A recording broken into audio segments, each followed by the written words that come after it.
Alright guys, we have a 3/16 aluminum lug here, and we have a RPT hex versus a standard hex. You can see the RPT hex fits perfectly fine in the undamaged aluminum lug. Here is the standard hex, fits perfectly fine as well. Now let's get this damaged one here. So this is the damaged aluminum lug. And you see what happens when we take the standard 3/16 size here. Let's put it in the damaged one. You can see it fits all the way down at the bottom.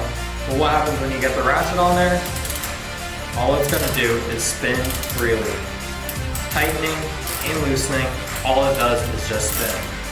Now, let's get the RPT hex with rounding prevention technology. You're supposed to use this tool the first time every time, but it also will remove damaged fasteners, providing up to 400% more torque on damaged fasteners. Make sure you get it all the way down at the bottom, and you can see it pops it loose right there. This is why you need to pick up GripEdge RPT Hex to prevent the damage from happening in the first place. And you can see we can even tighten it down even more to basically full spec.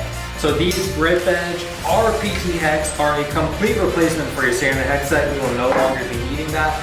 These provide up to 400% more torque on damaged fasteners, up to 50% more torque on new. Use these the first time every time to prevent that damage from happening on aluminum fasteners, steel fasteners, stainless steel, everything. These are the tool to pick up.